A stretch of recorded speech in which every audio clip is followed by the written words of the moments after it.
Assalamualaikum warahmatullahi wabarakatuh.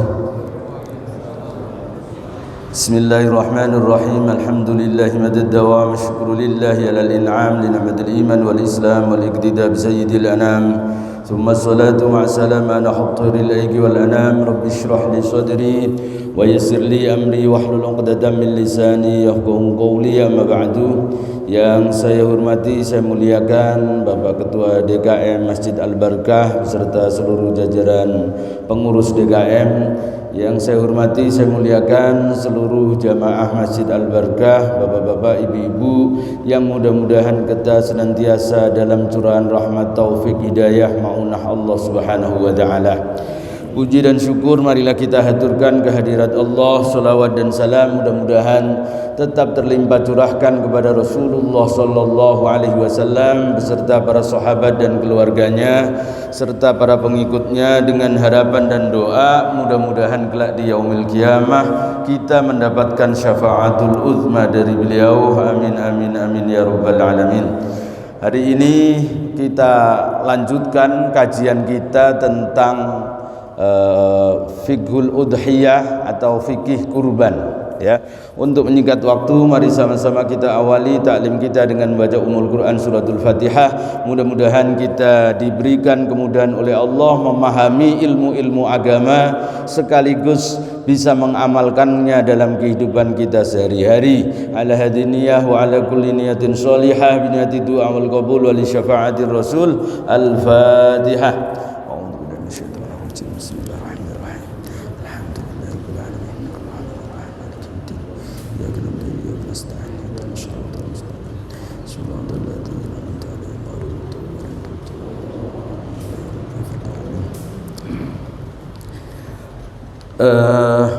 Ada yang masih ingat kita kemarin sampai terakhir apa? Bab tentang apa? Kriteria binatang yang dikorbankan sudah belum? Atau kriteria orang yang kurban? Orang sudah. Berarti kriteria mampu itu sudah, ya. Kriteria mampu dalam kurban, kriteria hewan korban, hewan yang kena apa itu? PMK sudah itu? Belum. Baik. Kita bahas hari ini yaitu kriteria binatang yang dikorbankan, ya, yang dijadikan sebagai korban itu, ya. Yang pertama, binatang tersebut harus berupa binatang ternak, ya, mim bahimatil an'am. Bahimatul an'am itu yaitu binatang ternak yang orang tersebut diwajibkan untuk dikeluarkan zakatnya. Artinya harus orang binatang, jenis binatang yang wajib zakat. Kalau selain binatang ternak itu maka tidak wajib zakat. Jadi hanya terbatas onta, sapi dan kambing dengan berbagai variasi jenisnya, ya. Onta baik yang punuk 1, punuk 2, sapi, kambing, sapi maupun kerba atau kambing atau domba, ya. Nah, itu. Yang kedua, bahwa binatang tersebut haruslah binatang yang musinnah. Musinnah itu cukup umur, ya. Artinya tidak boleh hanya sekedar gemuk saja, ya, tetapi tidak cukup umur. Cukup umur itu apa? Musinnah itu kalau untuk kambing maka sudah 1 tahun masuk tahun kedua. Kalau sapi umur 2 tahun masuk tahun ketiga, nah itu namanya musinnah, ya. Onta 4 tahun masuk tahun kelima. Jadi kriterianya seperti itu. Artinya meskipun gemuk, misalnya punya kambing baru usianya 9 bulan misalnya, atau 9 bulan, usianya baru 11 bulan misalnya, belum 1 tahun, maka tidak sah dijadikan kurban. Dan ini yang terjadi banyak praktek tidak benar, ya, yang dilakukan oleh para jurkam itu, juragan kambing maksudnya, ya. Jurkam itu kan pokoknya dia jual, ya, dia jual apa? Ini umur berapa? Pokoknya ini udah umur, sudah cukup umur, udah 2 tahun misalnya. Padahal kambingnya sesungguhnya ya, kambing itu belum cukup umur misalnya, baru 1 tahun kurang misalnya ya. Kalau domba Nabi itu menyatakan kalau kita susah mendapatkannya fa in ta'assara, kalau kita mendapatkannya susah ya, yang musinna itu boleh jadaah. Jadaah itu kambing usia 6 bulan. Jadi kambing domba ya, kambing khusus domba. Kalau domba itu lebih muda boleh ya. Jadi usianya kalau sudah lebih dari 6 bulan boleh, belum mencapai 1 tahun. Tapi kalau kambing Jawa yang apa? Yang kambing Jawa itu ya, yang apa namanya? Yang telinganya besar itu, nah itu harus mencapai umur 1 tahun lebih. Jadi 1 tahun masuk tahun kedua ya. Tapi kalau jadaah itu domba umur 6 bulan boleh ya, masuk ke 1 tahun. Kalau tidak ada itu, artinya apa? Kalau ada orang berkorban kemudian dia beli kepada juragan kambing, dia dibilangin ini sudah umur 2 tahun misalnya, padahal sesungguhnya ya kambing tersebut baru umur 1,5 tahun misalnya, belum mencapai 2 tahun, maka orang tersebut tidak sah kurbannya. Ya kan saya nggak tahu Ustadz, saya cuma beli, katanya dia udah cukup umur. Itu tidak mempengaruhi apakah itu menjadi udzur atau tidak, itu nggak ngaruh ya. Gampangannya sama dengan kalau ada orang puasa. Kalau ada orang puasa kemudian ada iklan dulu di TV itu ya, Allahu Akbar, ternyata iklan bukan maghrib ya, dia kemudian minum ya, ternyata itu iklan, sah nggak puasanya? Dia minum ini batal atau tidak? Batal ya. Jadi batal, jangan dikira kemudian oh ya kan salah sendiri iklannya dong yang salah. Enggak. Jadi kita itu ketika berbuka puasa kita harus tahu ya, harus tahu memang benar-benar itu waktunya maghrib ya. Jadi kalau seandainya ada misalnya di Masjid Al-Barkah, mudah-mudahan enggak, Masjid Al-Barkah azannya 1 menit sebelum maghrib, kemudian orang langsung glek gitu ya, minum misalnya, maka orang tersebut yang minum itu batal. Nah kok batal Ustadz? Kan saya nggak tahu. Hukum puasa itu bukan karena tahu dan tidak tahu, sengaja atau tidak. Kalau tidak sengaja maka tidak batal, tapi kalau sengaja batal. Nah kira-kira kita minum saat ada orang azan tadi sengaja nggak? Kan sengaja itu, berarti batal. Artinya apa? Bahwa orang kalau mau berkorban, kalau mau dia beli itu, maka pastikan bahwa binatang tersebut memang sudah cukup umur ya. Jangan hanya sekedar gedenya saja. Makanya biasanya cukup umur itu ditandai dengan tanggalnya gigi gerahamnya itu ya.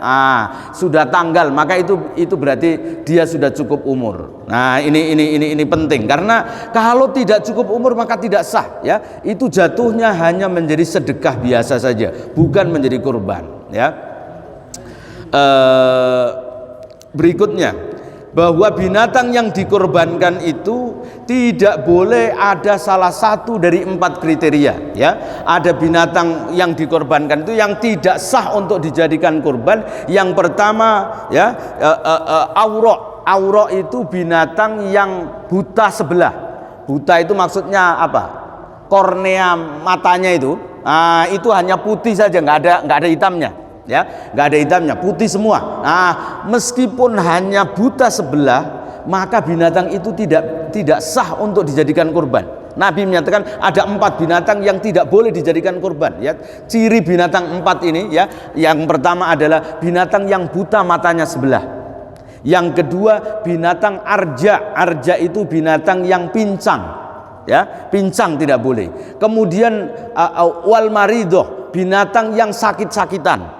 Dan yang keempat itu ajfa, binatang yang kurus, tidak punya daging, tidak punya sumsum. Ini 4 binatang ini tidak boleh dijadikan sebagai kurban. Padahal binatang ini tentu boleh saja kan, dimakan kan sah. Tapi dijadikan kurban karena kemarin sudah kita bahas bahwa kurban itu intinya persembahan yang terbaik. Maka oleh karena itu kalau ada binatang meskipun hanya matanya buta sebelah, maka itu menyebabkan binatang itu tidak sah untuk dijadikan kurban Kenapa mata sebelah tidak sah untuk jadi kurban? Apakah nanti takut kalau melewati sirat, wah takutnya nyasar nyemplung ke neraka karena matanya buta gitu? Ini pentingnya kurban itu harus dari binatang yang sempurna. Nah, binatang kenapa yang buta tidak boleh dijadikan kurban? Karena rata-rata binatang kalau binatang itu buta, maka dia tidak bisa makan dengan banyak. Ya, binatang itu kalau buta, misalnya yang namanya juga buta, dia nggak bisa nyari makan, ya, nggak tahu tempat rumput yang hijau itu. Nah, maka itu kemudian tidak diperbolehkan, ya, binatang yang buta. Yang kedua, binatang yang pincang. Pincang juga sama. Pincang itu menyebabkan dia terlambat dengan teman-temannya. Teman-temannya sudah dikasih makan, dapat banyak, dia baru datang karena jalannya terlambat. Maka yang pincang juga tidak boleh dijadikan kurban, ya. Yang sakit-sakitan, apalagi sakit-sakitan. Kalau sakit-sakitan kan tentu nafsu makannya berkurang sehingga binatang ini akan kurus. Apalagi yang terakhir ajfa, yaitu binatang yang sangat kurus sehingga tidak punya sumsum. Nah, ini binatang ini tidak boleh dijadikan kurban, ya. 4 jenis binatang ini, ya, kalau orang berkurban tidak sah. Nah, ada beberapa binatang yang tetap sah untuk dijadikan kurban, hanya saja binatang itu makruh hukumnya, ya. Makruh misalnya binatang yang tanduknya patah, ya, kemudian yang ompong giginya, ya, hidungnya terpotong, telinganya kecil, air susunya kering, ya, atau ekornya kecil. Nah, itu termasuk binatang tetap sah, ya, tetap sah, hanya saja binatang itu makruh, ya, hukumnya makruh untuk dijadikan kurban. Ya, kemarin kita sudah bahas kurban itu mau jantan mau betina boleh, ya. Jadi cuman kalau di Indonesia jarang orang berkurban kambing atau sapi betina, ya. Padahal boleh, akikah maupun kurban itu mau betina mau jantan boleh, asal betinanya tidak sedang mengandung. Kalau dia sedang hamil maka nggak boleh dijadikan sebagai kurban, ya. Ini jadi binatang-binatang itu yang tidak boleh dijadikan kurban, ya. Kemudian waktu pelaksanaan kurban, ya, kapan sih pelaksanaan kurban itu dilakukan? Kita biasanya kalau dalam mazhab Syafi'i itu, ya, jadi mulai dari selesai sholat Idul Adha sampai hari terakhir di hari tasyrik, ya, tanggal 13. Artinya sebelum maghrib, ya, orang boleh menyembelih kurban. Hanya saja kadang-kadang kita itu kurban rata-rata di hari pertama, ya. Hari kedua, hari ketiga, hari keempatnya jarang. Padahal mestinya kalau mau kurban, kalau mau dapat harga lebih murah, kan mestinya enakan beli yang hari kedua, ya. Orang-orang jualan itu rata-rata kalau hari kedua udah banting harga, ya, daripada bawa pulang ke kampung ongkosnya mahal, ya udah diobral aja. Nah, mestinya kita kalau mau, ya, mensiasati kurban agar dapat kualitasnya yang bagus tapi murah, ya, belinya menjelang hari-hari tasyrik terakhir gitu, ya. Ketika tanggal 13 gitu atau tanggal 12. Nah, itu tetap sah, ya. Yaitu sah, itu hukumnya jadi boleh, ya. Jadi selama di hari tasyrik maka waktu untuk penyembelih kurban itu diperkenankan. Nah, saat penyembelihan kurban itu ada beberapa etika yang mestinya kita lakukan, ya. Misalnya yang pertama, dalam Islam itu hebatnya Islam itu karena tidak ingin menyakiti binatang, maka Nabi memerintahkan kalau kita mau menyembelih binatang itu fa'ahsinu dzibhah, ya, perbaiki, ya, baguskanlah olehmu di dalam penyembelihannya. Maksudnya apa? Pisaunya pakai pisau yang tajam. Kalau menyembelih binatang itu maka dibaguskan cara penyembelihannya. Maksudnya apa? Jadi cara untuk membaringkan juga harus bagus. Ini yang sering kali salah kita, ya.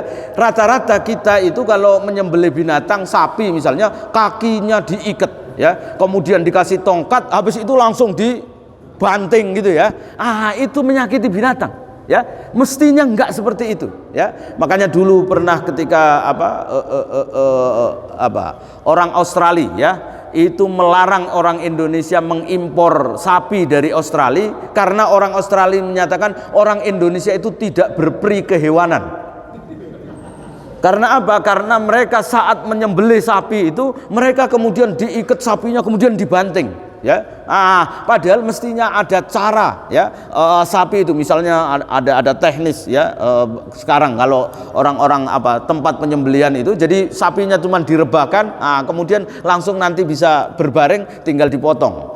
Jadi tidak perlu diikat kemudian dibanting dan seterusnya. Karena apa? Kalau dibanting itu, ya, ini risikonya. Panitia kurban ini yang berisiko.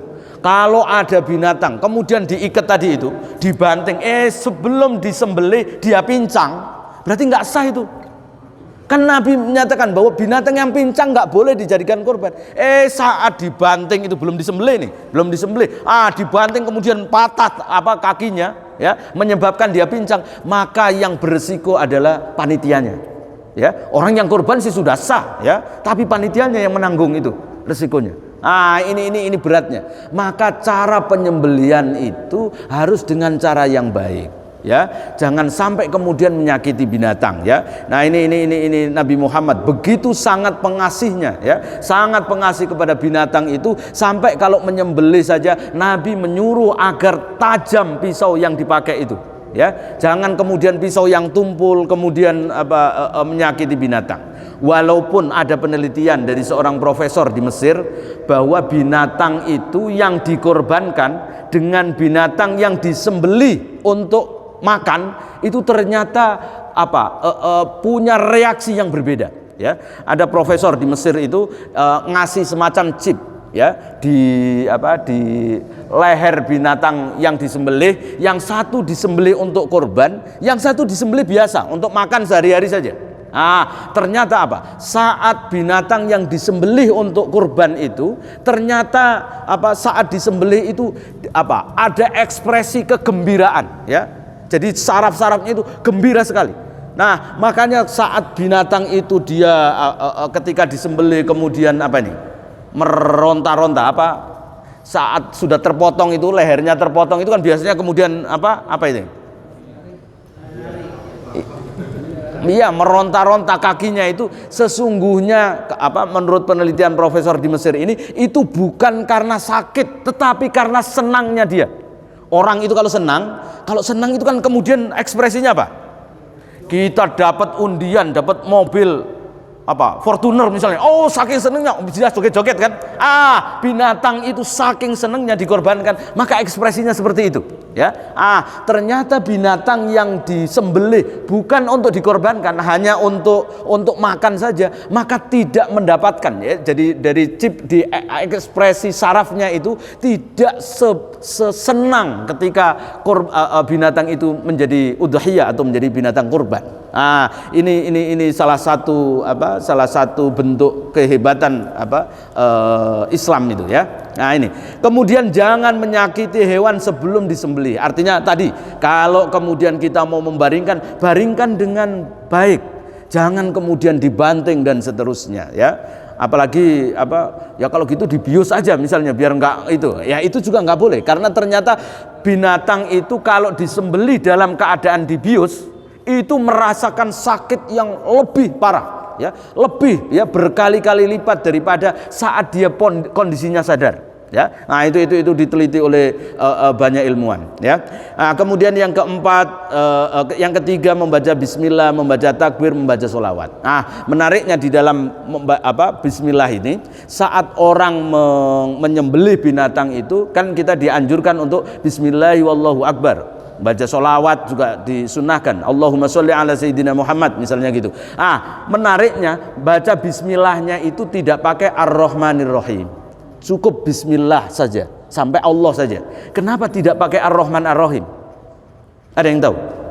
Kenapa tidak bismillahirrahmanirrahim? Kalau kita minum, kita makan kan bismillahirrahmanirrahim. Tapi kalau menyembelih binatang cuman bismillah, ya, bismillah wassalatu wassalamu ala rasulillah wallahu akbar. Ya, Allahumma hadza minka wa ilaika, Allahumma taqabbal min siapa dan seterusnya.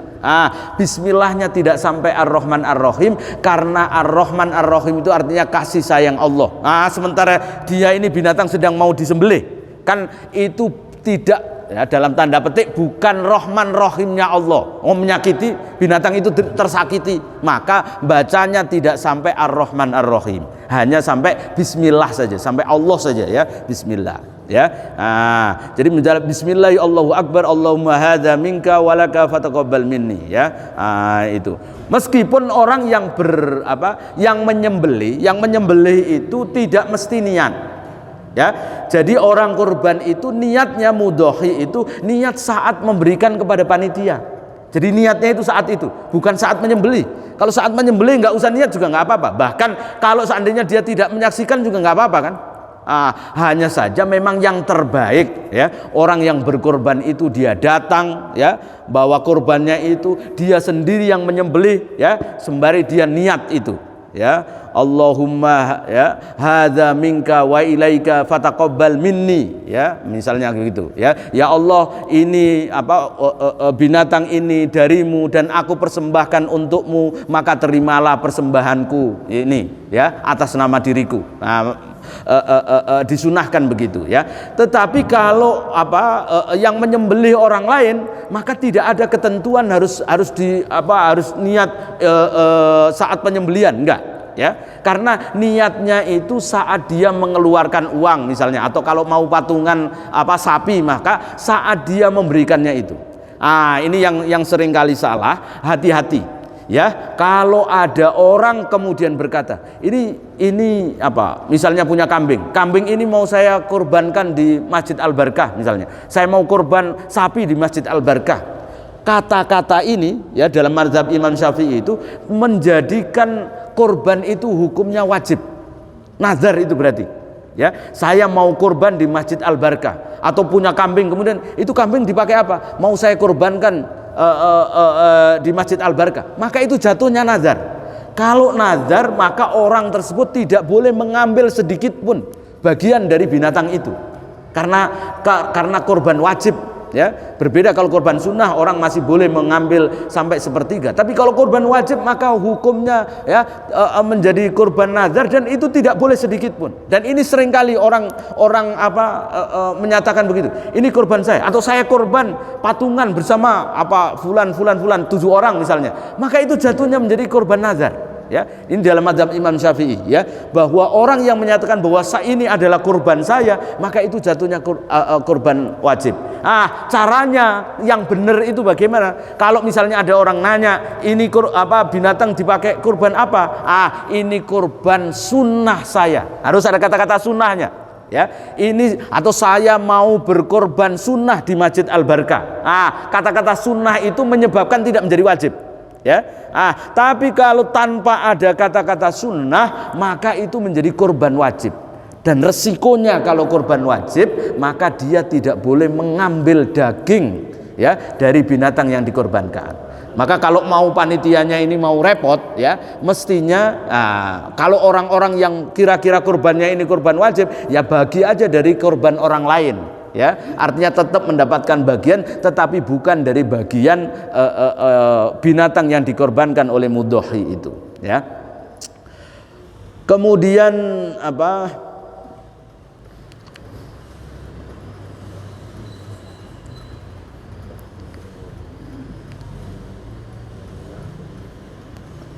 batas waktu untuk memakan daging kurban.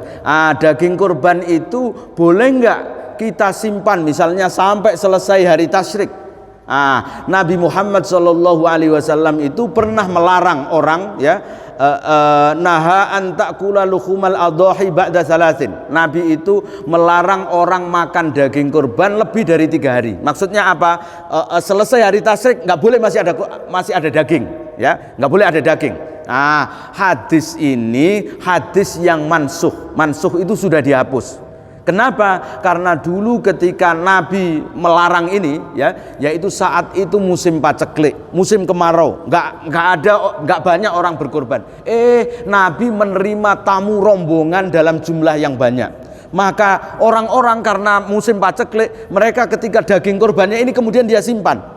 Nabi kemudian memberitahu bahwa siapa yang menyimpan daging korban, maka hendaklah dia tidak menyimpan lebih dari 3 hari.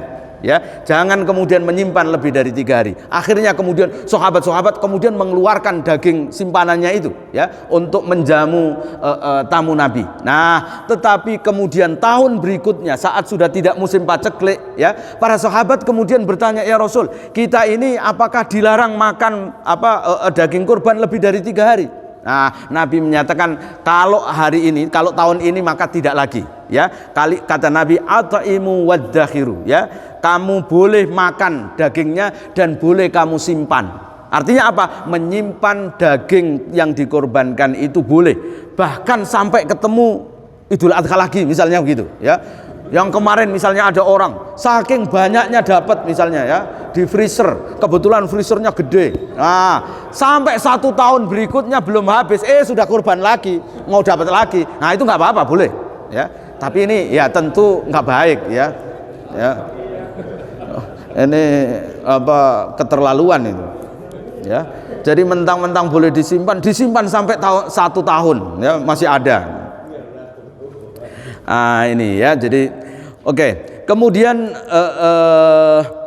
jadi tidak ada batasan untuk memakan daging kurban, ya. Artinya seandainya kemudian dia mau disimpan sampai bertahun-tahun, ya nggak apa-apa kalau tega, ya. Artinya orang lain tidak ada yang makan daging, dia sendiri masih punya daging kurban banyak, ya. Kemudian yang dilarang dalam orang berkurban itu, yang pertama adalah ada hadis Nabi, idza raaitum hilala dzilhijjah, ya, wa arada ahadum aydhiya fala tamassa an sya'rihi wa adfari, ya. Kalau ada orang sudah masuk tanggal 1 bulan Dzulhijjah dan dia mau berkorban, maka jangan memotong rambut dan memotong kukunya. Di antara para ulama ada perbedaan pendapat, ya. Yang pertama Imam Abu Hanifah menyatakan bahwa hadis ini tidak ghairu ma'mul, tidak bisa diamalkan. Maksudnya apa? Bahwa orang kalau seandainya mau berkorban, dia mau potong rambut, potong kuku, sah-sah saja, boleh-boleh saja, nggak ada larangan. Karena larangannya ini menurut Imam Abu Hanifah lemah.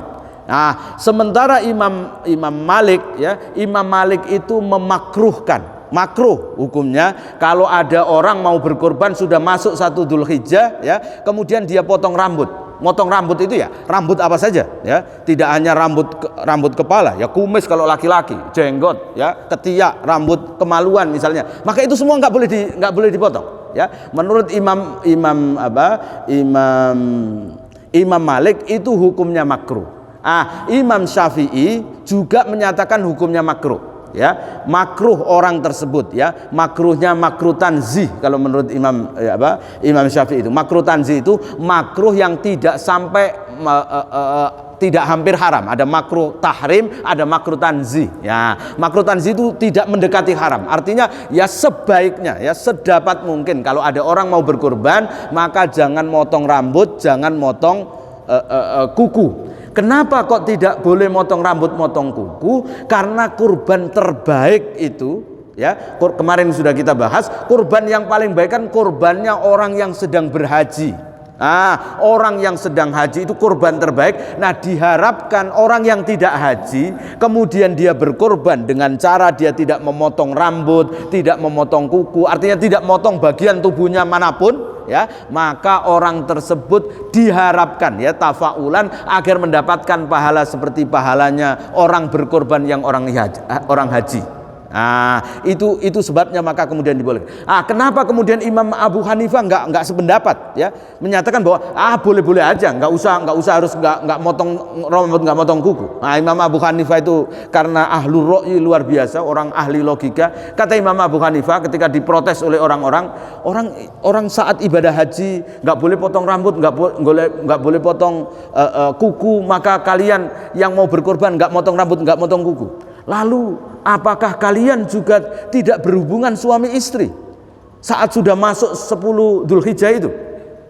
Karena orang yang sedang ikhram haji, ya, orang ikhram itu kan nggak boleh, jangankan berhubungan suami istri, melakukan akad nikah, menikahkan aja nggak boleh, ya, termasuk yang dilarang. Apakah kalian juga tidak melakukan hubungan suami istri kalau 10 hari pertama bulan Dzulhijjah itu? Maka orang ya tetap hubungan suami istri. Nah, kalau begitu berarti ya boleh aja, nggak apa-apa kalau begitu. Nah, itu logikanya Imam Abu Hanifah ya. Akan tetapi ya jumhur ulama menyatakan yang paling banyak, apalagi Imam Ahmad menyatakan hukumnya haram. Ya, bahkan berdosa kalau ada orang mau berkorban sudah masuk tanggal 1 Dzulhijjah ya, sampai nanti binatangnya dikorbankan, maka dia harus menahan diri untuk tidak motong kuku, tidak motong rambut, dan tidak motong bagian manapun dalam tubuhnya ya.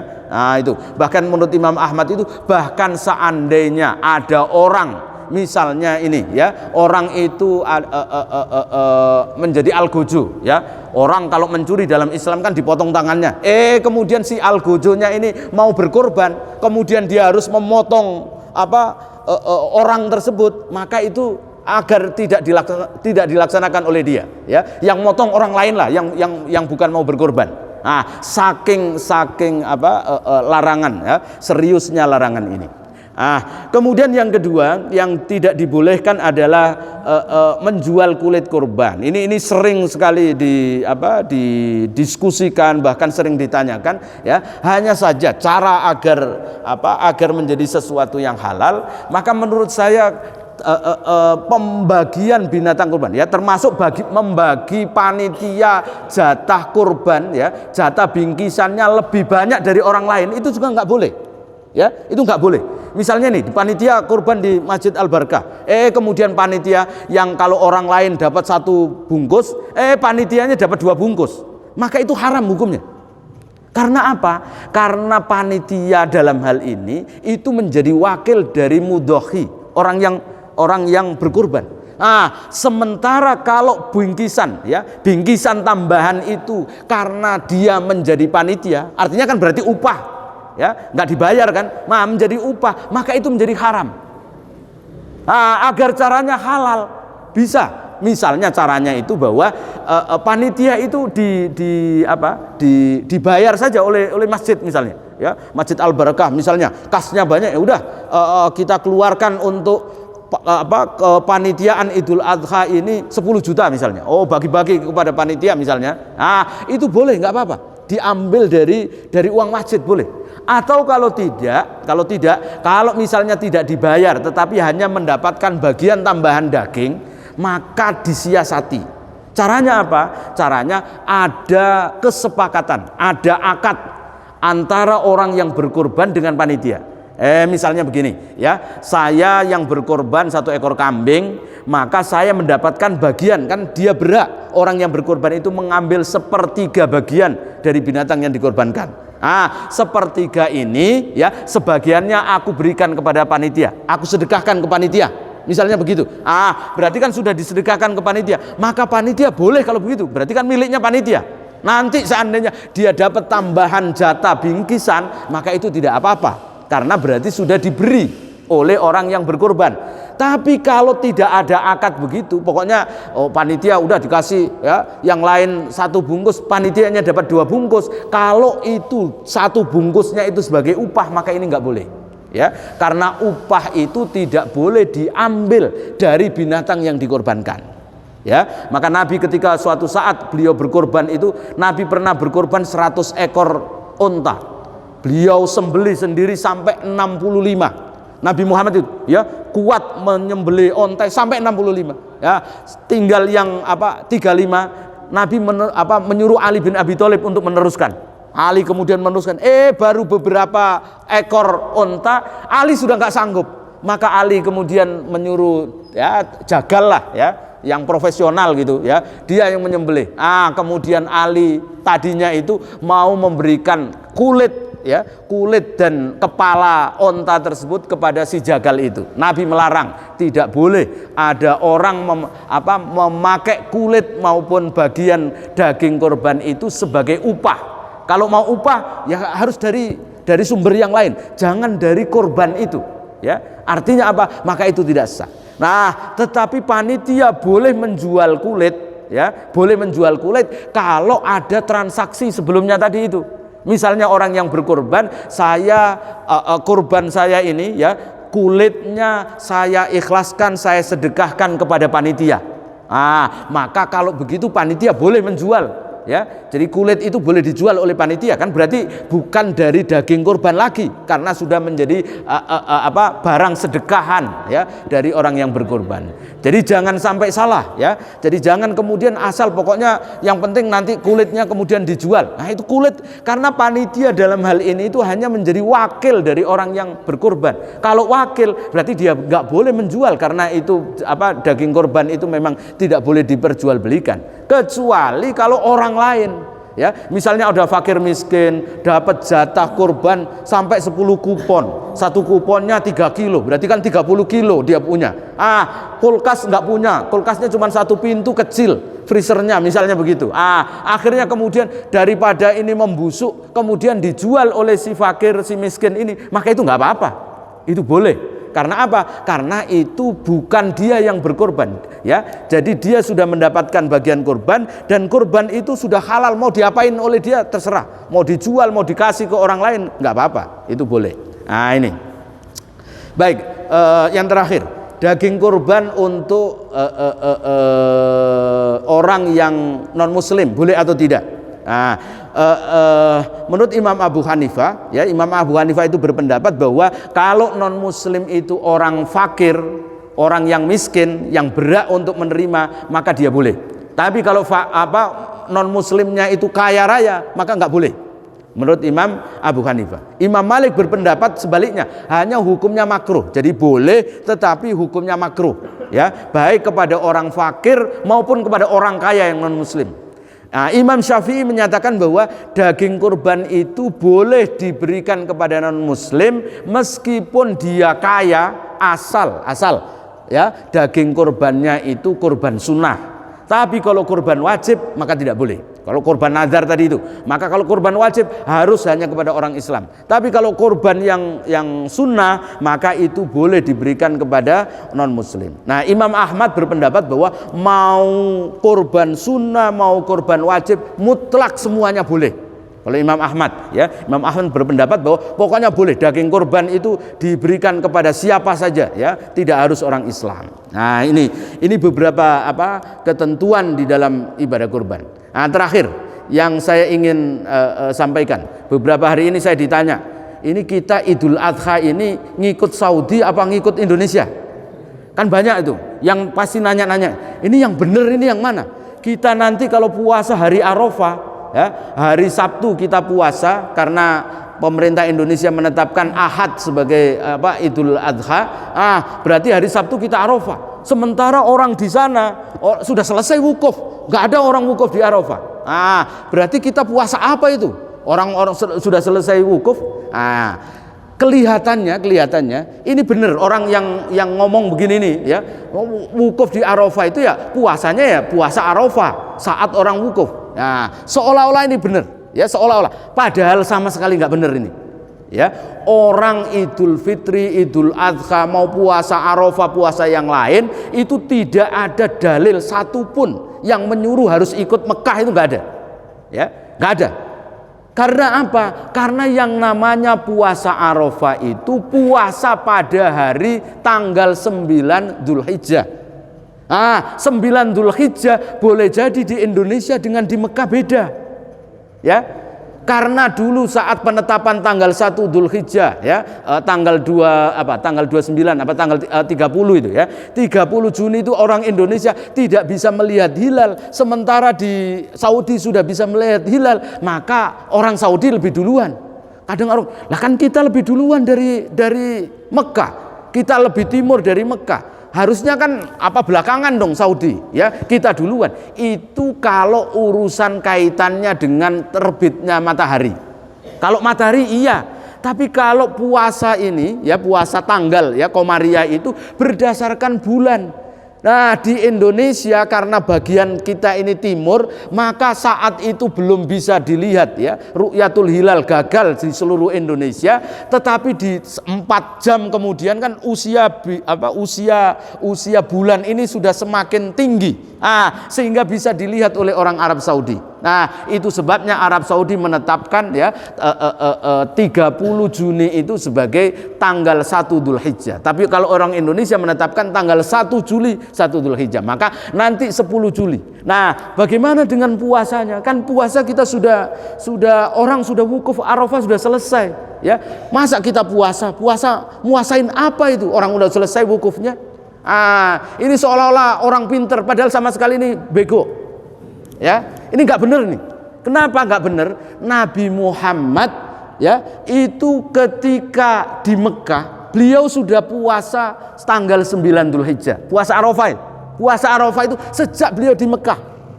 Padahal ibadah haji itu baru diwajibkan tahun 6 Hijriah. Jadi Nabi sudah hijrah ke Madinah 6 tahun baru diwajibkan ada haji. Pertanyaannya, Nabi saat di Mekah yang puasa 9 Dzulhijjah itu ada nggak orang wukuf di Arafah? Ada nggak? Ya pasti nggak ada, orang belum diwajibkan haji kok. Belum ada kewajiban haji, maka tidak ada orang wukuf di Arafah. Itu menjadi pertanda bahwa orang puasa Arafah itu puasa tanggal 9 Dzulhijjah, bukan puasa saat orang wukuf di Arafah. Ya, karena apa? Kalau nanti naudzubillah ya, misalnya ya suatu saat ya Mekah itu tidak aman, kemudian nggak boleh ada orang haji, sehingga nggak ada orang wukuf di Arafah. Apa kemudian kita nggak usah puasa tanggal 9 Dzulhijjah? Nggak ada puasa Arafah, nggak ada orang yang wukuf. Apa begitu? Ini satu bukti bahwa puasa Arafah itu bukan puasa saat orang wukuf di Arafah, tapi puasa tanggal 9 Dzulhijjah. 9 Dzulhijjahnya sekarang ini orang Mekah ya nanti hari Jumat saat wukuf itu, tapi 9 Dzulhijjahnya orang Indonesia hari Sabtu, bukan hari Jumat. Ya, itu harus diperhatikan. Karena apa? Karena tidak ada dalil satupun yang menyatakan kalau Arafah itu hilalnya ya ru'yanya itu ru'yah global, seluruh dunia harus ikut. Ini juga salah. Ini sama sekali nggak benar. Ya, ada hadis Imam Muslim itu yang diriwayatkan Imam Muslim, sahabat Quraib. Sahabat ini ya datang ke Syam itu Syria sekarang ya, ke Syria. Pas saat di Syria ketika tanggal 1 Ramadan di Syria itu, tanggal 1 Ramadan itu malam Jumat. Maka hari Jumat orang-orang di Syria sudah puasa. Hari Jumat itu dia puasa. Kemudian dia pulang ke Madinah. Sahabat Quraib ini pulang ke Madinah. Perjalanan dari Syam ke Madinah itu dulu karena naik keledai yang jalannya kan tidak bisa kenceng, itu sampai 1 bulan baru sampai di Madinah. Sampai di Madinah 1 bulan, Quraib ini karena sudah puasa 30 hari, maka sampai di Madinah dia berbuka. Orang-orang Madinah masih puasa. Maka Quraib menyatakan, wahai Ibnu Abbas, aku ini dan aku sendiri yang melihat ya, aku melihat hilal itu pada saat itu malam Jumat, dan sekarang ini sudah sudah hari yang ke-30, maka aku tidak puasa sementara orang-orang di Madinah sedang puasa. Ibnu Abbas kemudian menyatakan, iya, tetapi kami di Madinah mulai puasa hari Sabtu bukan hari Jumat. Ya, karena kami baru bisa melihat hilal itu ketika hari malam Sabtu. Artinya apa? Ibnu Abbas tidak kemudian, kalau Quraib sudah itu ya sudah kita makan, ya ikut lebaran, ngikuti orang Syria misalnya. Enggak seperti itu. Padahal Syria dengan Mekah, dengan Madinah kan enggak jauh. Apalagi kalau di Indonesia itu sangat jauh kan. Itu menjadi pertanda bahwa bahwa ikhtilaful matoli' atau perbedaan munculnya bulan itu ya, itu menjadi bolehnya seseorang itu berbeda dalam penentuan tanggal tersebut. Tidak mesti harus kemudian sama ya. Kalau di Mekah ya tanggal 9 Dzulhijjah itu hari Jumat, di Indonesia hari Sabtu ya nggak apa-apa, boleh-boleh saja. Bahkan anehnya ya, orang-orang Indonesia ya itu ngotot kepengin ngikut Arab Saudi, ikut Mekah, padahal ulama-ulama Mekah saja itu fatwanya itu menyatakan bahwa Idul Fitri, Idul Adha nggak mesti ikut Mekah. Silahkan punya matlak sendiri ya, punya ketentuan tentang tanggalan itu sendiri. Nah, ini ya. Dan ini jadi bukti terakhir ya, bahwa pernyataan orang yang kalau Idul Adha ngikut Mekah, ikut Madinah itu salah adalah karena memang tidak pernah dulu ada yang tahu ya apa hari Arafah tanggal berapa, hari apa terjadinya. Tanggal 9 itu hari apa di Mekah, mana ada yang tahu. Kan sekarang ini baru ketahuan karena teknologi zaman sekarang yang canggih. Ya zaman-zaman dulu yang belum ada internet, belum ada telepon, ya. Itu bagaimana mereka tahu kalau hari Arafah itu misalnya hari Jumat misalnya. Dia tahunya itu dari mana? Padahal sementara alat transportasi itu ya, yang dari Syria ke Madinah saja butuh waktu 1 bulan. Nah, tahunya bahwa hari Arafah itu hari Jumat misalnya. Dari mana tahu itu? Ini bukti bahwa tidak ada satupun dalil yang menunjukkan bahwa orang melaksanakan ibadah itu harus ngikut yang ada di Mekah dan Madinah ya. Jadi apa yang dilakukan oleh pemerintah Indonesia sudah benar ya, bahwa menetapkan besok Idul Adha itu hari Ahad, puasa Arafah tanggal 9 itu hari Sabtu, itu sesuatu yang benar. Tapi bagaimana kalau saya mau puasa Arafah hari Sabtu? Kok hari Sabtu? Hari Jumat. Saya puasa Arafah hari Jumat. Boleh. Kalau dia itu ikut Muhammadiyah. Ya. Kalau Muhammadiyah kan sudah menetapkan Idul Adha itu nanti jatuh tanggal 9 hari Sabtu, bukan tanggal 8 hari Jumat. Ya, bukan hari Ahad tanggal 10 ya. Orang Muhammadiyah sudah menetapkan ya. Tetapi yang terpenting bahwa Muhammadiyah menetapkan hari Sabtu ya sebagai Idul Adha itu bukan karena orang di Makkah sudah wukuf, bukan. Tapi penentuannya karena hisab dia ya, hisab ru'yah hakiki kalau menurut orang Muhammadiyah, bukan imkanur ru'yah. Yang penting wujudul hilal ya. Meskipun bulan itu belum sampai bisa dilihat, tidak ada imkanur ru'yah di atas 2 sampai 3 derajat ya, asal sudah di atas ufuk misalnya masih 0, masih tetap dianggap bulan baru. Nah, kalau ada orang mau ya puasa Arafahnya hari Jumat tapi ikut Muhammadiyah, maka itu boleh. Tapi kalau ngikut orang Mekah ya, penentuannya Mekah, maka itu tidak sah. Jadi harus diingat ya. Jadi kalau mau puasa Arafah ngikuti orang Muhammadiyah, metode hisab yang dipakai oleh Muhammadiyah, maka itu sah. Puasa hari Arafah hari Jumat. Berarti kalau begitu dia tidak boleh kemudian Idul Adhanya nanti hari Ahad, hari Minggu. Puasa Arafahnya hari Jumat, tapi sholat Idul Adhanya nanti hari Minggu. Nah, ini nggak benar lagi nih. Nggak ada Idul Adha itu tanggal 11 Dzulhijjah, itu nggak ada. Ya, puasa Arafahnya ikut Muhammadiyah, giliran Idul Adhanya ikut pemerintah. Nah, itu nggak benar ya. Jadi kalau mau ya silahkan ya, hari Sabtu sholat Idul Adha, kalau hari Arafahnya hari Jumat ya. Baik, itu yang saya sampaikan, mudah-mudahan bermanfaat. Silahkan kalau ada yang perlu ditanyakan.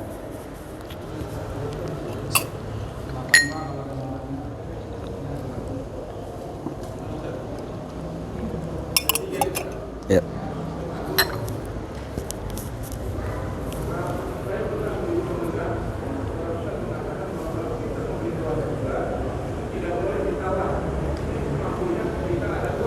Ya.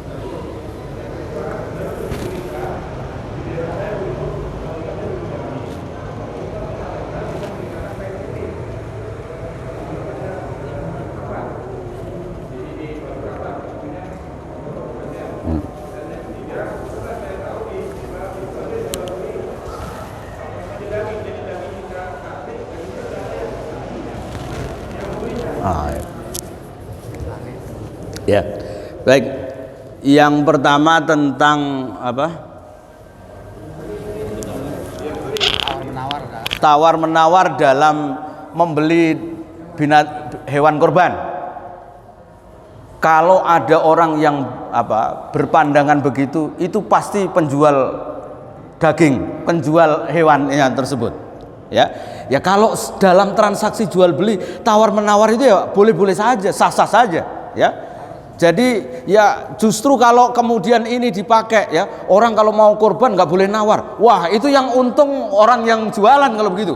Nyari keuntungan sebanyak-banyaknya kalau begitu. Ya, itu nggak benar. Artinya bahwa kalau kita mau beli binatang kurban ya, mau tawar menawar ya boleh-boleh aja. Itu apa syariat dalam jual beli ya.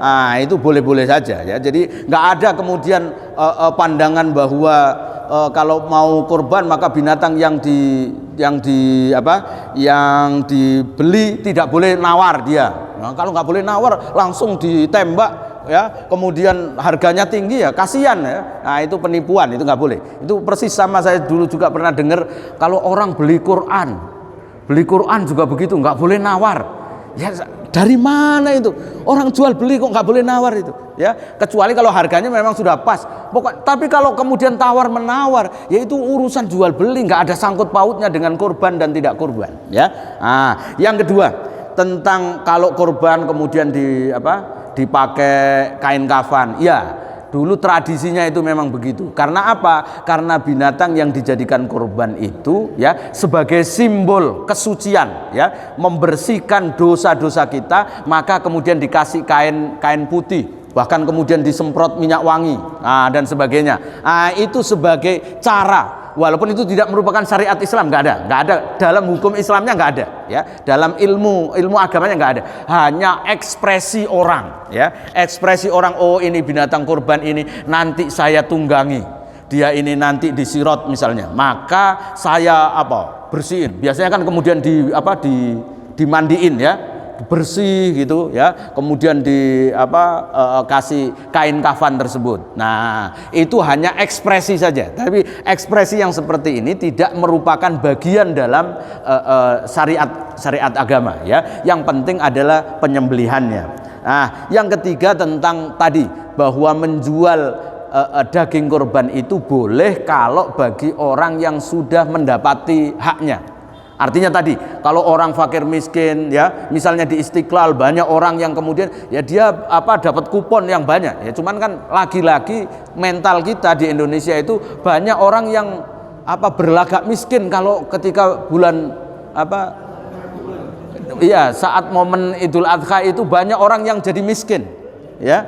Jadi banyak orang kemudian jadi miskin. Kenapa? Karena agar dia dapat bingkisan kurban.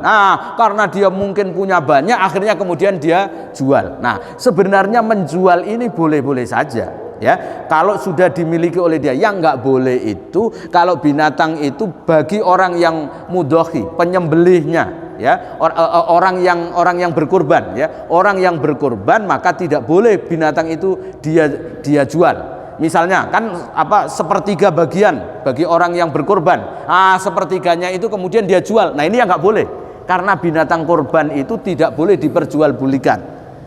Tapi bagi orang lain yang bukan mudhohi, bukan yang berkurban ya, karena dia dapat kupon dan banyak ya, dapat jatahnya, kalau dianggurin bisa busuk, maka dia boleh ya, boleh untuk dijual. Hanya ini tadi ya, di kita itu memang banyak mafia ya, mumpung mungkin orang-orang penadah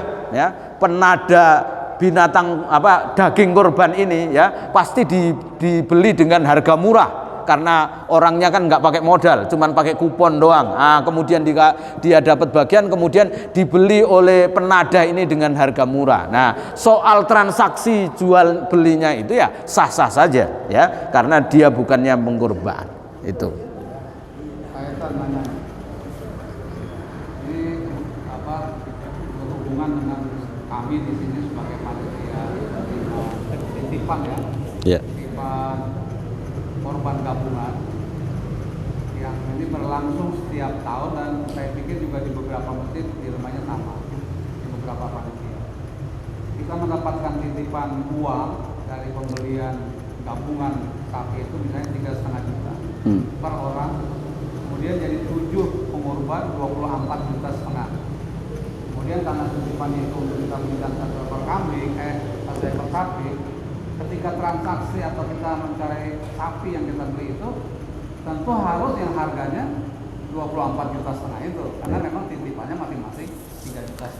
Yeah. Tapi ketika kita berhadapan dengan penjual sapi, tentu tukang sapi itu berkeinginan untuk lebih besar. Ada tawar menawar lah yang tadi. Kadang-kadang terkadang sulit juga kita mencari sapi yang harganya pas 24 juta setengah, kemudian sesuai juga dengan keinginan kita sebagai panitia. Panitia pengennya sapi yang ini, tapi harganya 26. Iya. Ada Pak ini 24, ada Pak ini 23, nggak dibilang Pak ini 24 setengah. Nah ini kan dilematis nih buat kita sebagai panitia. Kadang-kadang ada, misalnya dihargai dengan 28 atau 27, pernah diangkat 24 setengah. Tapi ada juga yang dia, kalau nggak bisa ini nggak bisa lagi, pokoknya 25 juta atau 25 juta setengah. Tapi karena memang kita ini pengennya ini, kemudian akhirnya pas terkadang panitia beresiko ketimbang kita mengurangi harga dari 24 juta setengah menjadi 24 juta. Nah ini pertanyaannya, kalau kita beli sampai 24 juta, yang 500 ribu ini kemana? Harus kita kemanakan, karena uang operasional sudah ada. Kan dilematisnya buat kita. Akhirnya kita tidak mendapatkan sapi yang 20, kita dapatkan 25 juta. Nah 500 ribu tuh akhirnya kita panitia lebih suka nombokin. Oh jadi yang 500 ribu ketimbang kita mengambil yang 500 ribu cari yang, kalau kita mau cari ya ada 23, 22, tapi kita pun pengen sapi yang ini tapi dengan harganya. Nah ini gimana? ya, nah ini karena panitianya baik jadi sampai nombokin gitu ya. Jadi boro-boro nyari untung malah nombokin. Kita bukan sedang dalam mencari. Ya, ya, memang ini dilema ya. Jadi kalau ada orang yang berkorban kemudian menitipkan uang, ya, ini tergantung akadnya.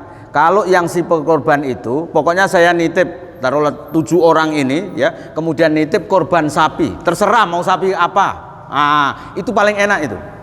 Kalau terserah panitianya, ya, kalau terserah panitia, maka panitia bahkan, mohon maaf nih, nggak ngajarin, ini boleh nyari untung, ya.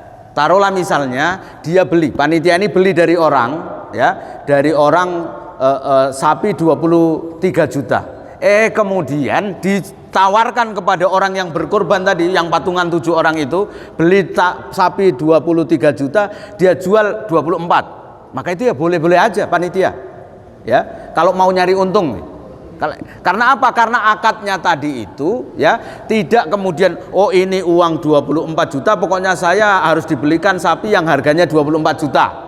Kan nggak begitu. Yang penting jadi panitianya dulu caranya itu.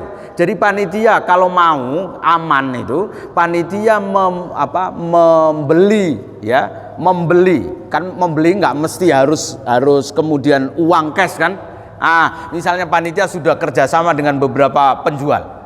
Saya beli ini, tipe ini, tipe ini, tipe ini. Kemudian oleh panitia dijual kepada para pengorban tadi itu, ya. Oh, tipe A, tipe B, tipe C. Dan panitia dalam hal ini karena ini kemudian kan jual beli, ya. Prinsipnya kan jual beli. Maka panitia boleh mendapatkan keuntungan.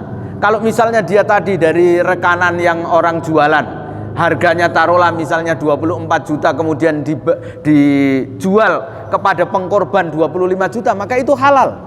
Karena apa? Karena transaksinya jual beli dari pengkorban kepada panitia.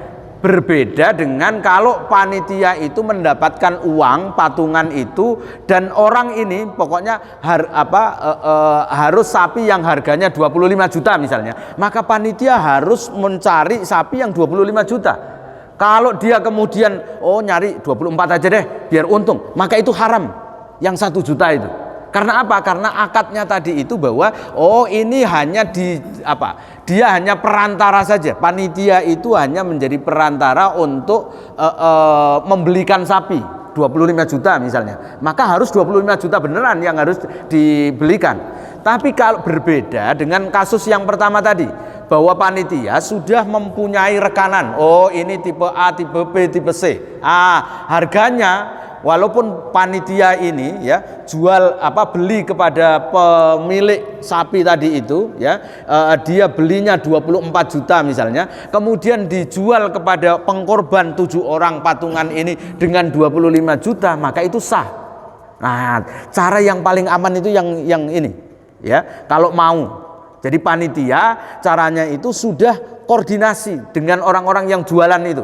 Oh, ini kira-kira tipe sekian, berat sekian, harganya berapa. Baru nanti itulah yang kemudian ditawarkan kepada pengorban. Bahwa panitia ini berarti dia yang punya sapi, gampangnya itu. Pengkorban itu beli dari dia. Nah, kalau beli dari dia, maka berarti panitia itu boleh mendapatkan keuntungan. Tapi kalau panitianya itu menjadi pembeli, artinya menjadi karena diamanai ya untuk untuk beli sapi tersebut, maka harus sesuai dengan uang yang ada. Nggak boleh kemudian berkurang, ya. Maka tadi sampai nombokin gitu ya, karena takut misalnya itu. Nah, itu yang jika kasusnya itu yang pertama tadi, maka nggak perlu ada yang nombokin. Bahkan bisa jadi panitianya itu untung kalau caranya itu jadi panitia yang sudah mempunyai sapinya kemudian dijual kepada pengkorban, ya. Jadi bukan panitia yang membeli, tetapi panitia itu menjadi penjual sapi, ya. Nah, kalau penjual ya boleh aja nyari keuntungan, ya. Itu kira-kira begitu. Masih mumet. Gini, memang terkadang kita tuh kan karena antara hati nurani gitu kan sama kenyataan itu, kadang-kadang kan kita juga berhadapan dengan masyarakat. Iya. Kalau misalnya harga sapi 23 juta atau 24 juta, kita bilang 24 juta setengah, atau apalagi ini misalnya lebih kecil dari harga sapi yang kita beli dibanding orang beli yang dengan harga itu kan akan merusak kredibilitas kepanitiaan. Yeah. Ini persoalan marwah. Ya, betul.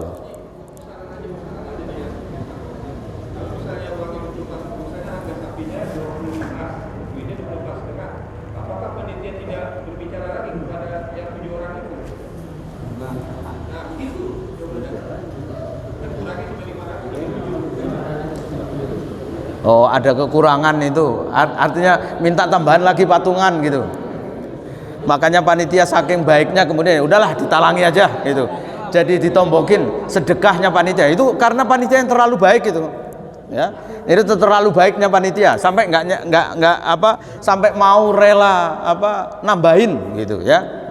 Nambahin harganya ya boleh-boleh aja, itu berarti sedekahnya panitia gitulah ya. Nah, itu. Tapi kalau seandainya tadi, kalau secara hukum fikih, kalau seandainya dia mau, maka dia boleh juga mendapatkan keuntungan tadi itu. Tapi transaksinya adalah jual beli antara panitia, bukan wakil untuk membeli sapi. Karena kalau membeli sapi jadi wakil pembeli, maka harus sesuai dengan uang yang ada. Uangnya 25 ya harus dibelikan yang 25. Jangan kemudian diberikan yang 24. Ya, tapi kalau transaksinya itu adalah penjual, ya, panitia itu menjadi penjual sapi, maka dia boleh sah-sah saja. Nah, nanti gimana? Ternyata sapinya kecil, ya nyari keuntungannya jangan gede-gede, ya, biar tidak ada orang yang curiga. Masa 25 kecil banget? Nah, apalagi kalau panitianya bisa mencari sapi yang dengan harga murah, ya, bahkan lebih murah daripada harga pasaran. Nah, itu kan lebih bagus lagi itu, ya. Itu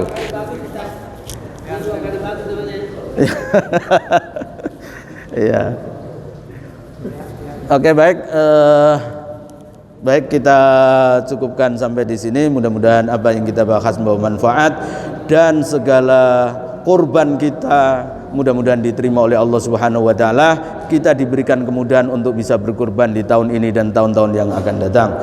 Kita tutup taklim kita dengan doa kafaratul majlis. Subhanakallahumma wa bihamdik asyhadu an la ilaha illa anta astaghfiruka wa atubu ilaik. Wassalamualaikum warahmatullahi wabarakatuh.